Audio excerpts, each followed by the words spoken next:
नमस्कार, मैं हूं आकर्षण उपल और इस समय आप ये सीधी तस्वीरें देख रहे हैं IBN 24 पर। 7 चरणों का चुनाव खत्म हो चुका है, यानी लोकसभा के 7 चरणों का चुनाव खत्म हो चुका है और चुनाव खत्म होते ही तमाम जो मीडिया चैनल्स हैं, सर्वे एजेंसियां हैं, उन्होंने अपना एग्जिट पोल जारी कर दिया है और वो एग्जिट पोल बहुत चौंकाने वाला है। चौंकाने वाला इसलिए कि जिस तरह से बीजेपी 400 पार का नारा लगा रही थी, वो नारा कहीं ना कहीं देश के अंदर सर्वे की अगर बात करें, एग्जिट पोल की बात करें, उसमें सार्थक होता हुआ दिखाई दे रहा है। आपको बता दूं, मैं तमाम एजेंसियों के जो सर्वेज आए हैं, जो एग्जिट पोल आए हैं, वो आपको बताने जा रहा हूं। इसमें यह भी बताऊंगा कि देश में इंडिया गठबंधन को और एनडीए को कितनी सीटें मिल रही हैं, वहीं हरियाणा के अंदर स्थिति क्या लग रही है, यह भी आपको बताऊंगा। मेरी आप सभी लोगों से अपील, जो भी लोग इस वीडियो को देख रहे हैं, इसे साथ के साथ जरूर शेयर करें। सबसे पहले न्यूज 24 और टुडेज चाणक्य का जो मेरे पास एग्जिट पोल आया है, उसमें बीजेपी और एनडीए को 400 सीटें मिल रही हैं, पूरी 400 सीटें न्यूज 24 और टुडेज चाणक्य दे रहा है एनडीए को।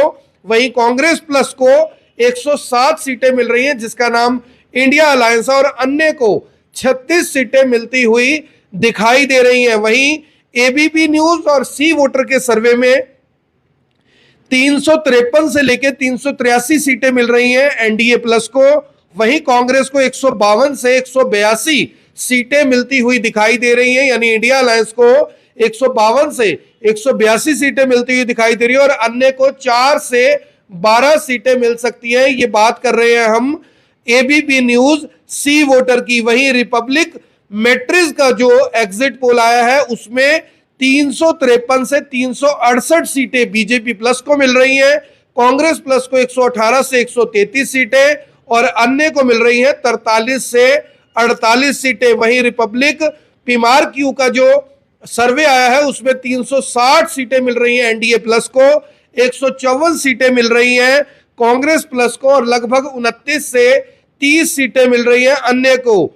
India today axis my India का जो सर्वे आया है, उसमें 361 से 401 सीटें मिल रही हैं बीजेपी प्लस को, कांग्रेस प्लस को 131 से 166 सीटें और अन्य को 8 से 20 सीटें मिलती हुई दिखाई दे रही हैं। वहीं इंडिया टीवी सीएनएक्स का जो सर्वे है, उसमें 371 से 401 सीटें मिल रही हैं बीजेपी को, 109 से 139 सीटें मिल रही हैं कांग्रेस प्लस को और 28 से 38 सीटें अन्य को मिल रही हैं। टाइम्स नाउ ईटीजी का जो सर्वे आया है, उसमें 358 सीटें बीजेपी प्लस को, कांग्रेस को 152 प्लस कांग्रेस प्लस को 152 सीटें और अन्य को 33 सीटें मिल रही हैं। वहीं जन की बात को, जो जन की बात है, उन्होंने जो सर्वे किया, उसमें 362 से 392 सीटें मिल रही हैं बीजेपी प्लस को, 141 से 161 सीटें मिल रही हैं कांग्रेस प्लस को और अन्य को 10 से 20 सीटें मिल रही है। वहीं इंडिया न्यूज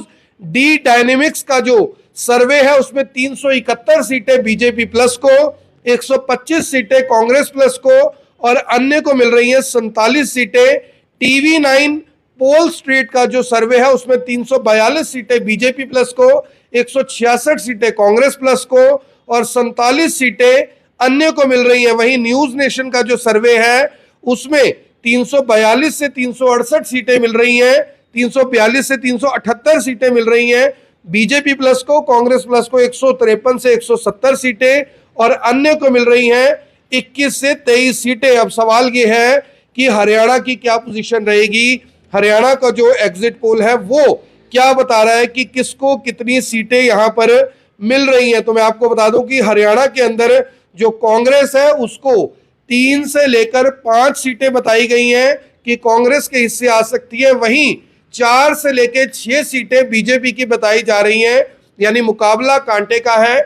इसमें जो एग्जिट पोल आया है, इसमें भी रोहतक की सीट, सोनीपत की सीट, सिरसा की सीट कंफर्म बताई जा रही है कांग्रेस को। वहीं फरीदाबाद की सीट और गुड़गांव की सीट बीजेपी के खाते में जाती हुई दिखाई दे रही है, लेकिन बाकी सीटों के ऊपर कड़ी टक्कर की बात की गई है। नतीजे परसों आ जाएंगे, हम भी लाइव होंगे, आप भी लाइव होंगे, पता लग जाएगा कि कौन कितना पानी में है। दावा सब कर रहे हैं कि हम 300 प्लस लेंगे, इंडिया गठबंधन कह रहा है, बीजेपी 400 प्लस की बात कर रही है, हरियाणा के अंदर क्या स्थिति रहती है ये भी परसों मालूम हो जाएगा। मेरी आप सभी से अपील, जो भी लोग इस वीडियो को देख रहे हैं इसे साथ के साथ जरूर शेयर करें। आप देख रहे हैं एबी24, मैं हूं आकर्षण उपल करनाल से। आप सभी के साथ लाइव कमेंट में बताएं कि आपके शहर में, आपके राज्य में किसकी सरकार, किसकी सीटें ज्यादा आती हुई दिखाई दे रही है। धन्यवाद।